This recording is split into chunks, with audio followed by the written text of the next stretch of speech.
The Sustainable Development Goals, SDGs, can best be understood against the background of the MDGs, the Millennium Development Goals that preceded them.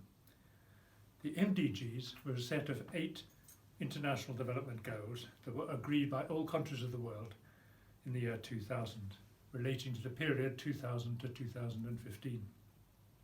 Before that period ended in 2012, a process began for setting goals for the next 15-year period, from 2015 to 2030. This started immediately after the UN Conference on Environment and Development at Rio de Janeiro in Brazil. Not least because this conference was focused on sustainable development, it was agreed that the goals for the period to 2030 should also focus not just on development, but on sustainable development.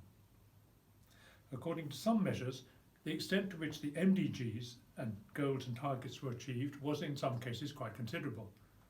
In particular, the first target, to halve the proportion of people in the world whose income is less than $1.25, was exceeded. But, as many commentators have pointed out, this was to a very large extent because of the remarkable economic growth achieved in China, which had rather little to do with the MDGs as such. In fact, in other countries, and especially in sub-Saharan Africa, poverty reduction was much less marked. Apart from being focused not just on development but on sustainable development, the SDGs differ in several other important respects from the MDGs. First is the role of countries in the process. The process of preparing the MDGs was rather standard top-down, in the sense that the UN agencies played a rather major role in their formation, although of course the formal document was approved by all countries at a session of the UN in New York in 2015. By contrast, countries took a much more active role in the preparation of the SDGs.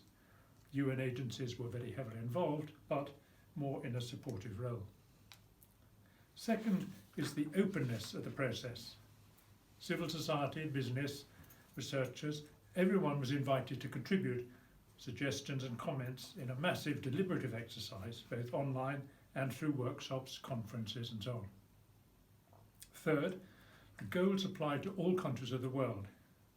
This contrasts with the MDGs, which were, even if not explicitly, taken to relate primarily to low and middle income countries. Fourth, and related to the above, an important goal was included concerning global governance. Many of the targets included under this goal are global in scope and address controversial political issues. For example, there's a target, quote, broaden and strengthen the participation of developing countries in the institutions of global governance. And another target, by 2030, significantly reduce illicit financial and arms flows, strengthen the recovery and return of stolen assets, and combat all forms of organised crime, end quote. Thus, the SDGs may be seen not so much as concerned with development in a north-south perspective, with implications mainly for development aid.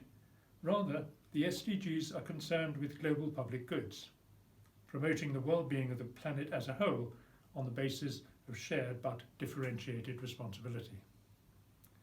In total, the number of goals of the MDGs was 8 and SDGs is 17. And these are ambitious and wide-ranging goals. Quite apart from the challenge of achieving them, there is a major problem in even applying the targets and indicators, how to monitor progress in numerical terms.